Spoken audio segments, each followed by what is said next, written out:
మేడ్చల్ జిల్లా గట్కేసర్ మండలం ఎదిలాబాద్లోని వడ్ల కొనుగోలు కేంద్రంను సందర్శించిన మల్కాజ్గిరి ఎంపీ ఈటెల రాజేందర్ గత నెల రోజులుగా వడ్ల కొనుగోలు చేయటం లేదని రైతులు ఆందోళన చేయడంతో ఈరోజు ఎంపీ ఈటెల రాజేందర్ వడ్ల కొనుగోలు కేంద్రాన్ని పరిశీలించారు. వర్షాలు పడి మొలకలు వచ్చి కాలువలో కొట్టుకుపోతున్నాయని రైతులు ఆవేదన వ్యక్తం చేస్తున్నారు. 48 గంటల్లో హమాలీలను ఏర్పాటు చేసి కళ్లంలో వడ్లన్నీ కొనుగోలు చేయాలని జేఈ సుగుణాబాయికి ఆదేశమిచ్చారు. కాలువ కిందికి ఉంటుంది. ఆల్రెడీ కిందికి కొట్టుకుపోయినాయి కాలువలు అన్న. ఎన్ని వడ్లు మళ్ళా వానబడి కొంచెం అంచు కూడా మనసులో పెట్టినాం మనం. అంచు ఆల్రెడీ దాన్ని కొనుమంటే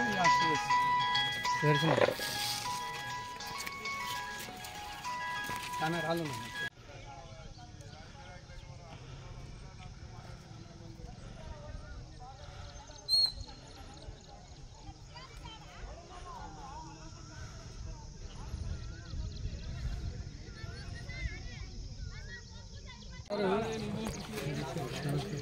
ఇప్పుడు ఈ ప్యాడీ పర్చేజ్ మీరు చూస్తుండ్రా వాడు చూస్తుండ్రా?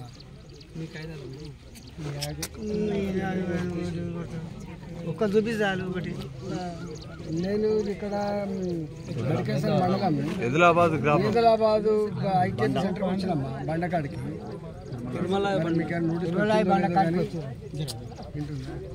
1 month బ్యాక్ ఇచ్చినటువంటి చిట్టీలు ఒక 3 సార్లు ఎండినాయి, 3 సార్లు తడిసినాయి, కాలువలో కొట్టుకపోయినాయి, బస్తాలు లేవు, ఆమాలీలు లేరు, ప్రాసెసింగ్ అంటే మీకు పట్టే మిషన్ లేవు. వాళ్ళ బాధ చూస్తుంటే వీళ్ళకి హైదరాబాద్ పక్కకే ఉన్నారు, ఇంత దారుణంగా ఉందనిపిస్తుంది. జనరల్గా మేము రూరల్ ఏరియాలో వార్తలు వస్తున్నాయంటే అర్థం ఉంది, కానీ ఇక్కడ పంటనే తక్కువ. మీకు తెలుసు, మీ ఐకేపీ సెంటర్ వాళ్ళు ఉన్నారు, ఇక్కడ మీ అగ్రికల్చర్ డిపార్ట్మెంట్ ఉన్నారు. లిటరల్లీ అంటే మీకు ఒక మహిళలు మాట్లాడిన వీడియో మీకు పంపిస్తా, మీరు ఒకసారి చేసుకోండి.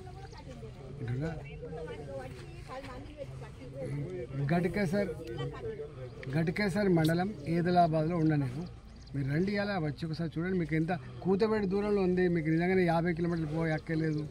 ఈ మహిళలు 30 days వాళ్ళు ఇవేంటి మీరు ఇవి ఇవ్వలే, తాడిపత్రి ఇవ్వకపోతే వాళ్ళే కిరాయి తెచ్చుకొని ఒక్కొక్క రైతు 5, 10 రోజుకు 100 రూపాయలు 200 రూపాయలు కిరాయి పెట్టి 1 month నుంచి వెళ్ళి సుతులు లేదు, బస్తాలు లేవు, ట్రాన్స్పోర్ట్ కోసం వెహికల్ మీరే తెచ్చుకోమంటున్నారు. ఆ రైస్ మిల్ దగ్గర పోతే మా కోట అలకెట్ అయిపోయింది, మాకు అక్కర్లేదు అంటాడు వాడు. అక్కడికి పోయిన తర్వాత ఇక్కడ కట్ చేసినటువంటి కిలో కాకుండా మళ్ళీ అక్కడ ఇంకొక 2 కిలోలు కట్ చేస్తున్నారు. ఇవన్నీ మీరు ఒకసారి చూడండి. ఆ పంటనే తక్కువ కదా. మీరు ఇప్పుడు నేను చెప్పింది నిజమా అబద్ధమా క్రాస్ చెక్ చేసుకో. నేను కావాలని వచ్చినట్టు కాదు కదా. ఇవి తొందరగా అమ్మడం. ఇప్పుడు మీరు చూడండి, అధికారుల మీద మీరు యాక్షన్ కంటే కూడా ఈ ప్రాబ్లం ఎట్లా సార్ట్అవుట్ చేయాలో రైతాంగాన్ని 25-30 రోజులుగా ఈ బండ మీద పడుకుంటున్నారు, మహిళలతో సహా. వాళ్ళని ఎట్లా ఇళ్ళకి పంపానో గది ఒకటి చూసుకోండి మేడం, ఉంటుందా? ఇవన్నీ చూసినాం. రమ్మని చెప్పు. నేను ఒక 5 ఏళ్ళు ఈ డిపార్ట్మెంట్ డీల్ చేసిన, నాకు తెలుసు ఇదంతా ఎట్లుంటుందో. నేను కూడా ఈ సివిల్ సప్లైస్ ఎట్లుంటుందో నేను ఒక 5 ఏళ్ళు డీల్ చేసిన. 14 to 19 నేనున్నా దానికి. దీన్ని ఎన్ని బాధలు ఉంటాయో, ఎంత కష్టపడో తెలుసు నాకు. కానీ దీన్ని ట్యాకిల్ చేస్తే బుల్డోజ్ చేస్తున్నారు, అసలు పట్టించుకుంటలేరు. రమ్మని చెప్పండి మీ సివిల్ సప్లై ఆఫీసర్ని ఇక్కడికి. నేను 5 నిమిషాలు 10 నిమిషాలు ఇక్కడనే ఉంటా, రమ్మని చెప్పండి. మంచిది. మరి వడ్లు తడిసి రంగు మారిందని, మొలకలు వచ్చినాయని, 20-25 రోజులుగా సుతులు లేక, గన్ని బ్యాగ్స్ లేక, ట్రాన్స్పోర్టేషన్ లేక, హమాలీలు లేక ఇబ్బంది పడుతున్నామనేటువంటి వార్తలు చదివినాం. మేము రూరల్ ఏరియాలో రైతాంగం ఇలాంటి సమస్యలు వచ్చినప్పుడు ఐక్యంగా నిలదీసి సమస్యను పరిష్కరించుకునే వాతావరణం ఉంటుంది.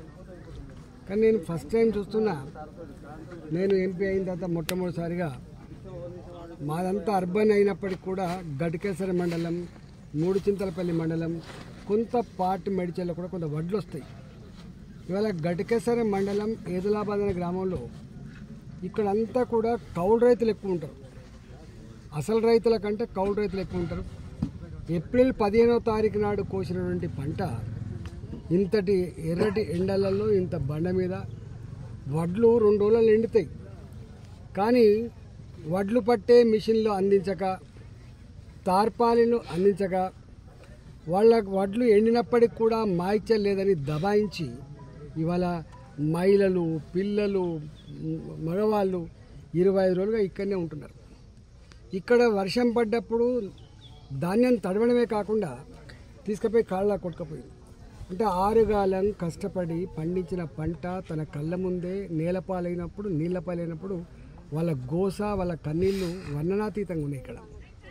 ఇక్కడ చెప్తున్న బాధాకరమైనది ఏంటంటే, ఇక్కడ ఒక సుతులి మేమే తెచ్చుకోవాలట, ఖాళీ బస్తాలు లేవని వారం రోజులు ఆపిండ్రు, మిషన్ లేదని ఒక వారం రోజులు ఆపిండ్రు, హమాలి లేదని ఒక వారం రోజులు ఆపిండ్రు. ఇట్లా 3 సార్లు వర్షాలు వచ్చినాయి, 3 సార్లు తడిసినాయి వడ్లు, 3 సార్లు ఎండినాయి, మొలకలు వచ్చినాయి అని చెప్పి ఇప్పటిదాకా మొలకలు చూపించుకుంటూ ఏడుస్తున్నారు. ఇక దీనికి ఎక్కడో పోయి మేమే అమ్ముకుంటాం కదా సారు, మేము ప్రభుత్వాన్ని నమ్ముకొని ప్రభుత్వం కొంటదని నమ్మి ఇంత దారుణం ఉన్నది. ఇది కూడా రేపు కాంటాలు పెట్టిన తర్వాత ఇక్కడ కిలో 200 గ్రాములు లీగల్గా పెడతామని చెప్పుకొని మిల్లుకు పోయిన తర్వాత 24 గంటలు 48 గంటలు అదే లారీలు, అదే ట్రాక్టర్లు అక్కడనే వెయిట్ చేయించి ఇలా తాలెక్కువ ఉందని, మాయిచర్ ఉందని, మా దగ్గర ఖాళీ లేదని, మాకు అక్కర్లేదని, నువ్వు దిస్తా అంటే 2 కిలోలు 40 కిలోల బస్తాకు 40 కిలోల బస్తాకు ఇంకొక 2 కిలోలు చొప్పున అదనంగా కట్ చేసి ఇవాళ బిల్లులలో కూడా ఎంట్రీ చేస్తలేదు. ఇక్కడ మల్లేశం అని ఉన్నాడు, ఈయన 25 ఏప్రిల్ నాడు వచ్చినాయి. ఇవాళ 17వ తారీఖు, ఇవాళ 17వ తారీఖు అంటే అదొక 5 రోజులు, ఇదొక 22 రోజులు అవుతుంది. అంటే ఇట్లా నేను అగ్రికల్చర్ డిపార్ట్మెంట్ అడిగిన, సివిల్ సప్లై ఐకేపీ వాళ్ళని అడిగిన, వాళ్ళు పోరాగాళ్ళు ఉన్నారు, ఇక్కడ వాళ్ళు సప్పులు లేదు. ఇప్పుడే జేసీ గారితో మాట్లాడితే లేదు సార్ మేము చూస్తున్నాం సార్ అంటున్నారు. ఇవాళ నేను ఆ సివిల్ సప్లైస్ అధికారి వచ్చేదాకా కూడా ఉంటా తప్పకుండా. నేను ఒకటే విజ్ఞప్తి చేస్తున్నా ప్రభుత్వానికి, మేము తిడతానో తిట్టిలని చెప్పి మా దగ్గర పడుతున్నారు, మేము మాట్లాడుతానో విమర్శిస్తానని చెప్పి మాట్లాడుతున్నారు. మేము విమర్శించడం కోసం రాలేదు, మేము మాట్లాడడం కోసం రాలేదు. ఇక్కడ రైతులు పడుతున్న ఇబ్బందిని దూరం చేసే బాధ్యత ఒక ఎంపీగా నా మీద ఉంది కాబట్టి నేను ఇక్కడికి వచ్చింది తప్ప నాకేదో రాజకీయాలు చేయాలని రాలేదు. నేను అంటున్నా, ఇంతమంది ఇన్ని పేపర్ల వార్తలు వచ్చినప్పటికి కూడా మీరు ఎందుకు స్పందించలేకపోతున్నారు? ఈ సమస్య నుంచి ఎందుకు అధిగమించలేకపోతున్నారు? ఇవాళ మీరు 500 రూపాయలు బోనస్ ఇస్తామని దేవుడెరుగు, 500 రూపాయలు బోనస్ ఇస్తారు దేవుడెరుగు. కానీ ఉన్న వాటిలు కూడా కొనక ఇవాళ పండిన పంటలో 10% 20% నీళ్ల పాలై మొలకలెత్తి ఇవాళ చివరికి నీ మిల్లుల దగ్గర పోయి బతిలాడుకొని దించే పరిస్థితి వస్తే ఇంతకంటే ఎక్కువ ఉంది. ఇవాళ రైతులు నిజంగా ఎక్కడ కూడా ప్రశాంతంగా లేరు, రైతులు ఎక్కడ కూడా సుఖంగా లేరు, సంతోషంగా లేరు. రైతులు ఏడుస్తున్నది, ఇవాళ కదిలి తిడుతున్నారు. దీన్ని నీవు మనుషులు పంపు, నీ మనుషుల్ని పంపు, ఎంక్వైరీ చేసుకో. మేము రాజకీయాల కోసం మాట్లాడుతున్నామా, నిజమా? ఒకసారి ఎంక్వైరీ చేసుకో. ఈ మండలంలో గడకేశ్వర మండలంలో నీ పార్టీ నాయకులు కూడా ఉంటారు, మరి నీ పార్టీ నాయకులను నీకు రిపోర్ట్ ఇవ్వాలి. నేను ఒకటే అంటున్నా, ముఖ్యమంత్రి గారు భూమి మీదకి రా, భూమి మీదకి వచ్చి ఈ సమస్య అంతా కూడా వెంటనే పరిశీలించి ఈ వడ్లు 2 రోజులల్లా 3 రోజుల పూర్తి స్థాయిలో ఏ మిల్లుకు పంపి ఇక్కడ చెప్తున్న మాట ఇంత